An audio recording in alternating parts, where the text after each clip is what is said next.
everyone. Sorry to keep you waiting. I got taken to all sorts of other places that weren't here. It is fine. Everybody's finding it difficult to navigate at the moment, aren't they? Yeah. Yes. It's wonderful to see all of you. Hello, Armorer. Looking good. There we go. Thank you for everybody for coming. Thank you for dressing up if you have dressed up. Thank you to Emily for coming. Thank you for coming. Yes, and finding good. I've already chatted to a lot of you already. I will ask a few questions, and then we've already got questions lined up. So we've only got half an hour, so I'll try and get to you quicker. Well, Emily, thank you for coming. Is it first time in Liverpool, or you've been? It is my first time in Liverpool. I've been elsewhere in the UK, but this is my first time here. And this is the best, I'm guessing? Absolutely. There we go. I never want to leave. So, I want to talk about how you got into everything. You've got a comedy background. I always like it when people have got a comedy background. Comedy. So you've worked in sort of a comedic sense, and I believe that I think I'm funny. you have a comedic energy. Yes. Are you saying I'm ridiculous? Yes, I'm saying ridiculous. Because I am. Yes, and to take that and then go into something where you have not got your faces in it to express things. How has it been to go into that? Where I get the feeling that you constantly just want to break out and dance. Oh, I do, and I do on set. And I talk in all sorts of funny voices. She's a really easy character to parody because she is so straight-laced, and I love being in her space because I am a very energetic person, and I move around a lot, and I have a lot of energy. And when I am in her space, I just have to really breathe and trust, and she's very grounding, and she's taught me a lot, you know. One of the things I love about being an actor is that every single character I play teaches me something about myself, or teaches me something that I would like to have more of, and I do try to adopt more of her patience and trust, and I try not to beat people up with hammers, but I could. I've learned quite a lot of blacksmithing, and that's been a lot of fun. So Actual blacksmithing? Yeah, actual, not just space blacksmithing, but actual blacksmithing, which I've learned are two different things, because I've learned proper techniques for actual, working with fire and metal, and then we're shooting it, and they're like, well, we don't really want it to look like that. And I'm like, but this is how it works. And they say, well, it's space, so it's different. That's our excuse for everything. It's space, Yeah. we can do whatever we want. Have you made anything blacksmith-wise? Have you actually done stuff at home? I've made little things. I've made like a little belt buckle. I did forge a Beskar spear for a live stream that Tony, the blacksmith who taught me, he and I did that together. And I've gotten to, it's been fascinating to me to get a peek into that world, because I've met people who have made their own armor out of metal, which just seems really heavy and tiring to walk around in, but it looks great. And then I meet people who do this intricate work, with making jewelry and stuff. And it's such for me, it's so satisfying because it's such a tangible thing. And as an actor, everything that I do is sort of, I do it and then it's gone. And to have something that you've made, that you've put time and skill into, is so satisfying. I've got to say, I was upset to find out that you don't do all your own stunts and all the fighting. I've watched a lot of your interviews where and I was like, I wonder if you. I'm working on it. I mean, because I don't have a background as a martial artist or anything. So when we first started the show, I did though. I asked if I could do that first fight, not knowing what it was going to look like. But I do. I'm athletic. Oh. And hello. they're like, get out of here. You don't do your own stunts. Turn out the light. And I have I can learn choreography. So I was like, I can do it. Just I'll work really hard. And our trainer sort of laughed at me and he said, well, you can, we had a couple weeks before they were shooting that first scene with the stormtroopers, and he said, well, you can train in Kali, which is the martial art that it's based in. He said, but I we're not going to be able to use you. And when I saw the fight, I was like, oh, okay. Like, you would have seen me trying really hard, and you would have been like, oh, look at her, she's working so hard. But it would not have been that beautiful. But since then, I've worked with Lauren, who did that fight, and with Latif, who is Mando's stunt double, and I have gotten to learn some of the fighting. Come in! No, didn't want it. Come in. Hi. We've been waiting for you. What's your name? Peter. Hi, Peter. Welcome. I'm late too, so we don't care when you come in. Yeah, we'll see. Yeah. Any questions? Do you guys have questions for Peter? Are you famous? He is Now, yeah. Hey. So, speaking of famous people, see, segues to so we did it. So you're working with Pedro, you're working with Giancarlo. What is it like, and Katie as well? What is it like? Because it seems like you've got a friendship with quite a few of them, and it looks so much fun. I mean, mostly thanks to conventions, because I've never been on set with Giancarlo. I didn't actually get to meet him until, I remember getting to set when I was first shooting season 1, and I saw his name on a dressing room door, and I didn't know he was in it.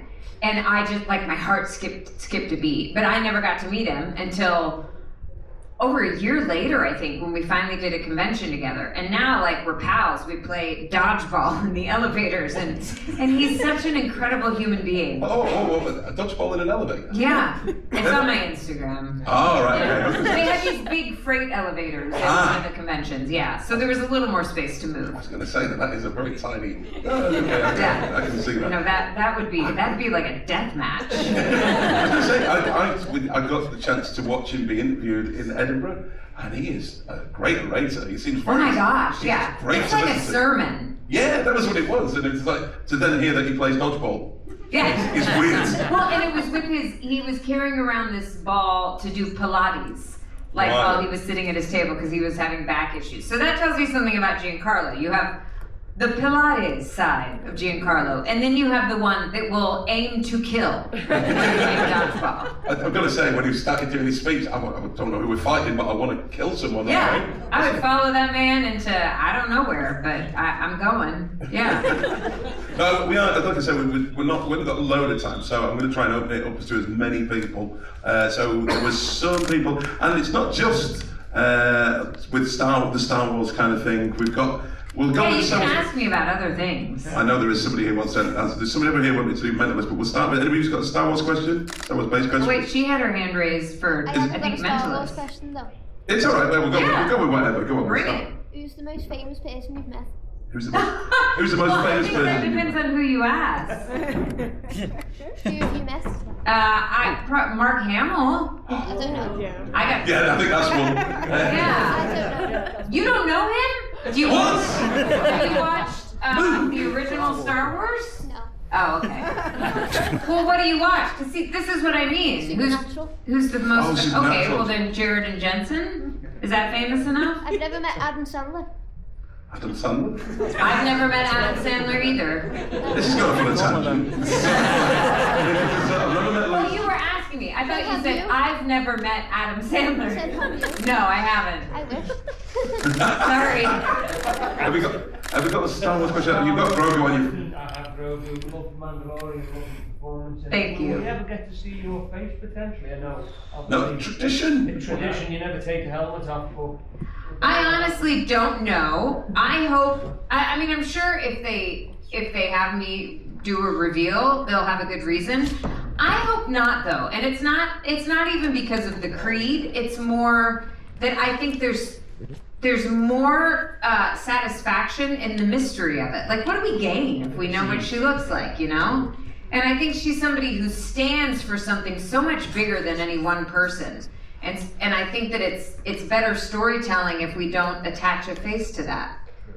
But if they have me do it, I'm sure, they're pretty smart. They have good ideas. There will be a good reason for it, yeah. I always thought that was the reason that everybody got into Boba Fett. Is that it was sort of like, who is this person? Yeah. It's sort of like. Well, and there's a lot of people who they were like, I never wanted to know what he looked like. Why did they do that? Yeah, oh, Yeah. him. Okay. That's okay. It's been clearly something like that. So, we can open it up. Who was the person who had met? There we go. And I am a big fan of this TV show, and I'm so glad that you're going to ask a question. Go on. When you were on The Mentalist, first of all, heartbroken you only did one season. Just putting that out. Oh, there. thanks. Disgusting, because you were fantastic. Thank you. Who was your favourite person to do a scene with? Oh, wow. Well, I really appreciated Robin so much because she was like on the show, she was sort of the handler for Simon's character. What was his name? Patrick. Patrick Jane. Patrick Jane. And in real life, she kind of was, because he truly is so brilliant and so creative. And you know, I came in after 5 seasons, and they'd already been doing this for so long, and he was just like always on the go and always. And I didn't realize till I was on the show how much he added to what was already written. He was so clever, so imaginative. And she is a very like calming, grounded presence, and so she kind of like helped me find my way in. And she's just a lovely human being. I really enjoyed working with her. And I liked the friendship that those 2 characters had. It was nice. Even though I found out, I mean, that was my first experience where I realized, oh, if you come into a show and you pose a threat to a relationship that the fans really want to happen, people are going to get mad. Because that was also the first show that I ever did where like with social media around it. And I didn't know, and so like people were saying like really mean things about my character, and I was like, what did I do? But it was just because for 5 seasons they'd been wanting those 2 to get together, and then I originally came in as a possible love interest, and then they changed their mind about that, and I think that was good because I might not be here today. I don't know, but that made me more prepared for when I went on to Supernatural.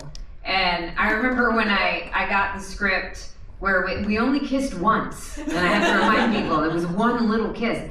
And Misha goes, "Oh, I'm so sorry." He said, "The fans are gonna hate you." I was like, I'm not gonna take it personally. I get it. What is that fandom like? Because it seems like you've gone up and up and up and up. I know, because the Supernatural fandom is really passionate and so wonderful. And then Star Wars, I mean, you know, Star Wars has been around for decades, so that's part of it. And the stories just span so many generations of fans. And so, yeah, it feels really weird to say that I feel like Supernatural warmed me up for that, because Supernatural is massive, but Star Wars is even more massive. And then you get people who like both, which is nice. Have we got people who like both?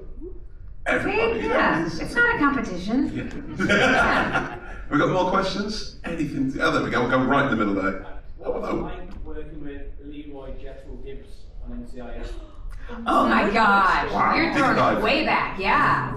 He is one of the kindest people. You know, there's a few people in my career, especially when I was early on. I hadn't done that much TV then. And I started acting doing theater, and theater just feels a lot more, there's more kind of equality amongst everybody, because you're all in a rehearsal room together, you're all working on the script together, you establish this trust before you get out there on stage. And TV can be very strange, because especially if you're a guest star coming onto a show, it's like you're the new kid at school, and you don't know who's happy to be there, you don't know who's not happy to be there. You kind of like, you do all your work in preparation, and then you show up and you just hope like you've done what you needed to do, and sometimes you do the job and that's it.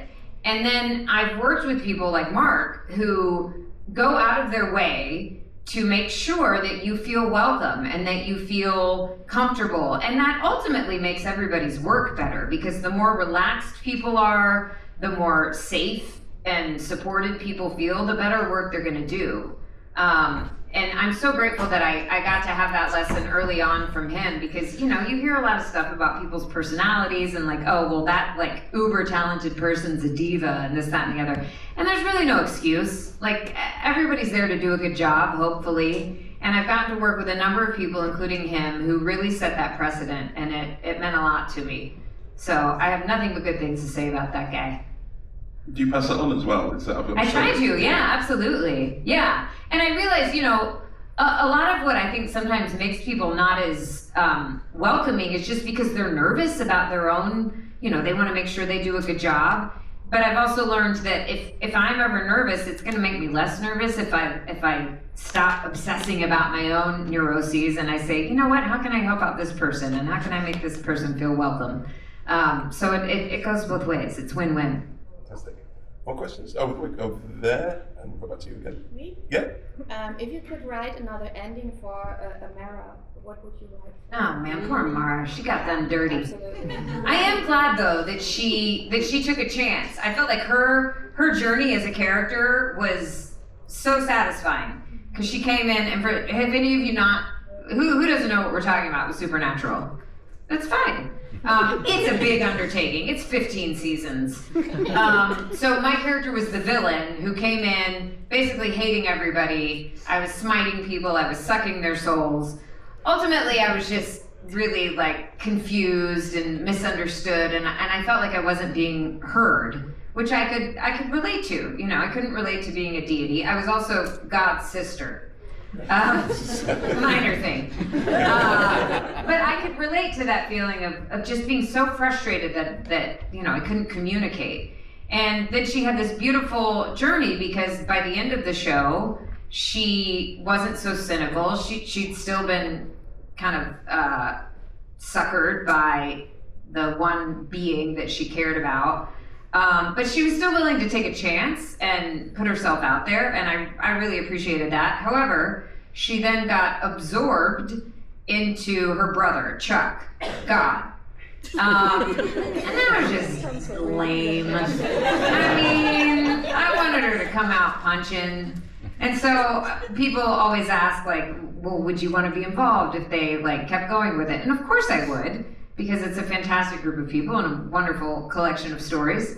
But I would also want her to have a better ending, or not ending, continuation. Yeah. I've got to say, I'm only halfway through the series. It's a lot. Pace yourself. I've got so much to watch. You guys, 15 seasons of like 22 episodes a season. I mean, they don't do that anymore. There is a lot. Is it hard to keep up with, because you've got so many things now, is it hard to keep up with the lore of everything and remember everything, and people question you going, do you not remember this bit? And I readily admit that I don't remember a lot. And then I mean, the fans know, so I let people educate me. Yeah. I can't keep track of all of it, because in addition to all the things that I've gotten to do, there's also hundreds of characters that I work on for auditions and then, you know, don't get to do the part, but like all that's in my, I don't know who I am. That's why I couldn't get here. I was like, where am I? Who am I? I now understand the energy. This is crazy energy constantly. There's like 15 voices in my head. Yeah. That That's why actors are crazy. Oh, we'll go here. We'll go here and then there. So this question. This lady was first. Oh, well, you've had one, so you can wait, and I'll go on. Curiosity with the Last of Us, which was a game. Mm-hmm. What piqued your interest to become a character that was based on a video game? They offered me a job. I mean, honestly, it's so funny when people ask me questions about, like, why'd you decide to do... It all starts with an audition. Like, of course there's things that I go, oh, that would be fun. But I audition the old-fashioned way. And this was particularly intriguing to me. That job came to me by way of Supernatural, actually. Because the casting director for the video game was a big fan of Supernatural, so she sort of pitched me for this part, and then I auditioned for it.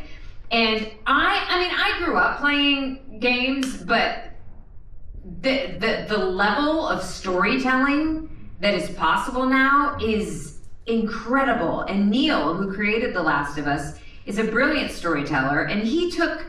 I did feel like that was a really special experience, because even though I'm only in the game for a short amount of time, he made sure that I was like fully ensconced in the world and that I understood what he was trying to communicate with the story of this game and what themes he was exploring, and, you know, he made me feel like I was part of something special.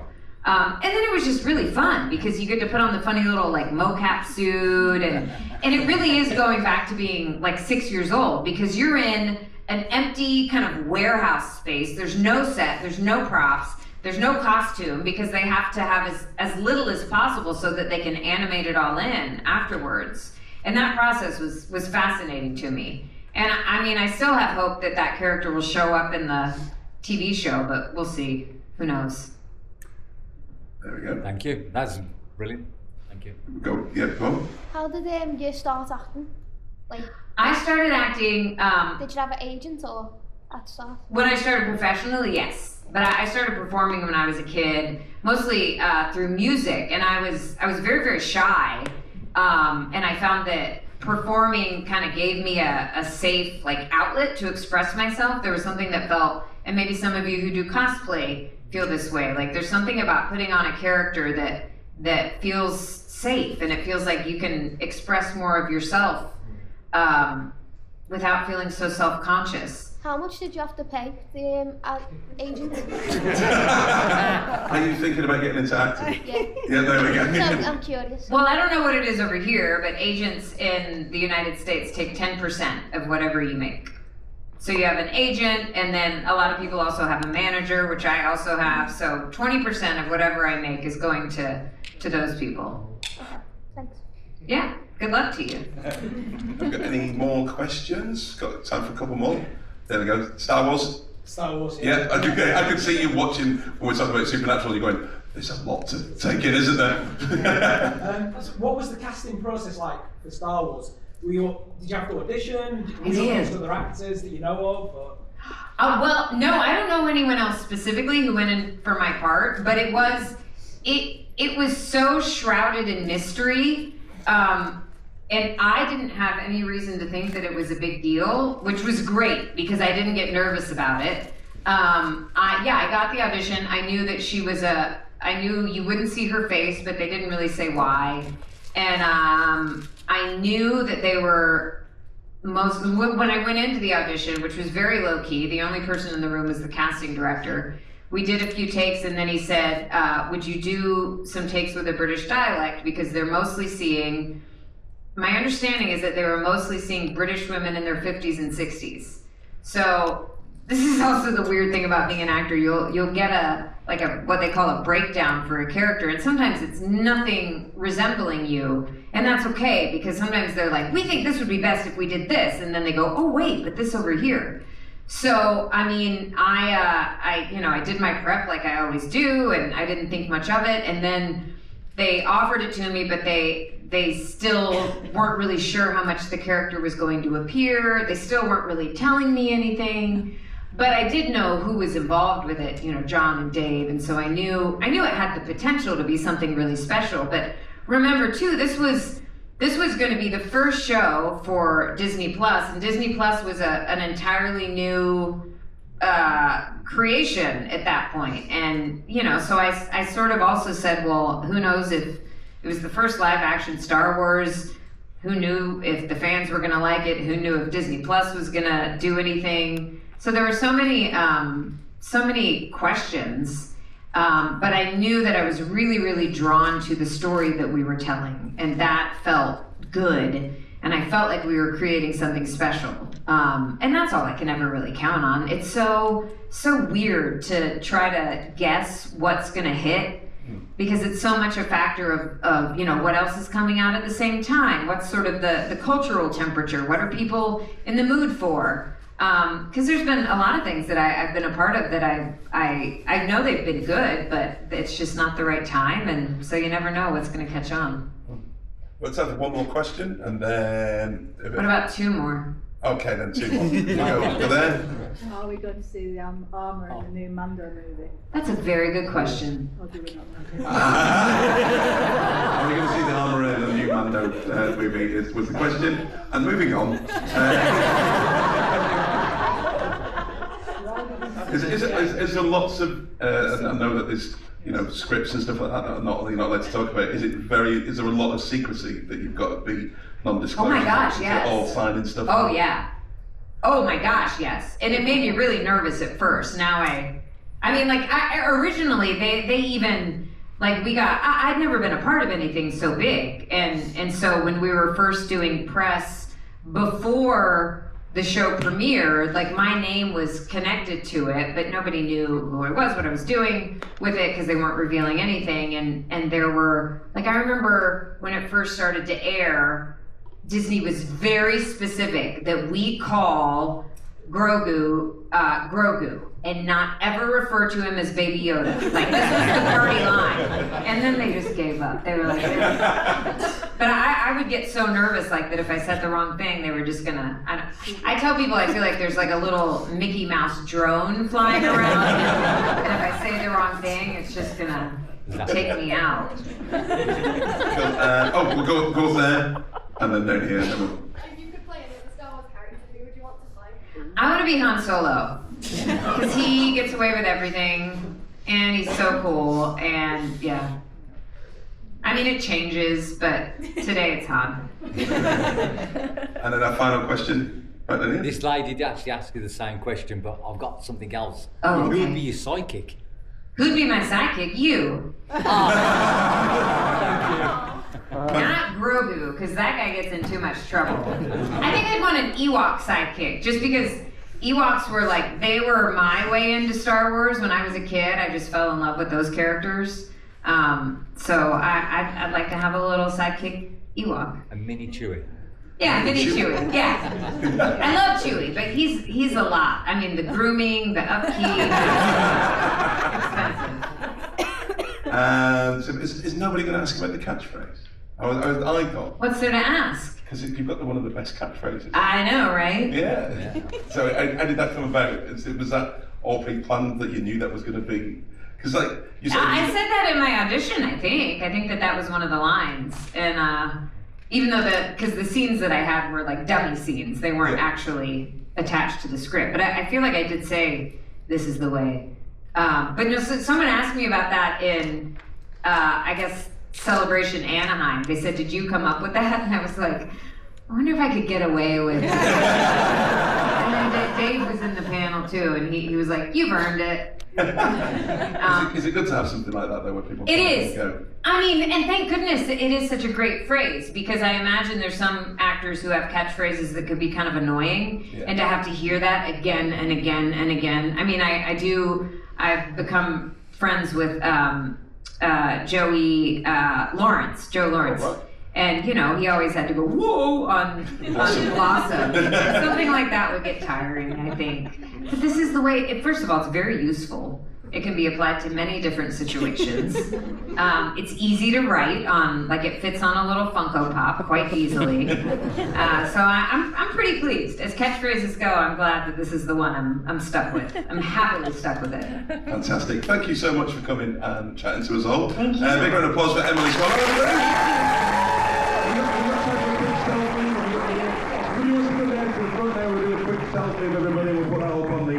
Website. So come there quickly. We've got to get our next panel's on in 20 minutes.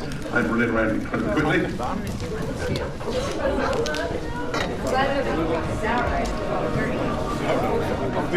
It's very well, it doesn't even end up. I'm not going to find it. Your leg is fully dead. It's like a broken I'm sorry? I grew up in Florida, but I live in Los Angeles. Yeah? Did you like it? Everybody come in, everybody squeeze in. If you can, into the chairs there as well. It just means that because we've got to. My arm is not that long. It's long enough. You what? You see? What I might do is a video. This is loads of us. Oh, yeah. That's fun. Yeah, I don't mind not being in the booth. Is everybody in? I'm going to do a little video, so we'll pan that way. So everybody wave. There we go. Yay! There's loads of us. Have we got any staff? We've got no staff. Oh, we'll do that. We'll do it that way. Yeah. This is what I've got my arms for. Everybody wave! Yay! There we go, there's one. I think it's gone. Oh, there we go. Keep going, keep going, keep going. There we go. Hopefully we've got everybody in. If not, go and see everybody down on the stall. Thank you so much once again. Emily Sloan! When she's like this, why would they have her just being all that kind of stuff when she's that lively and everything, wouldn't it? You know what I mean? I reckon that's easy.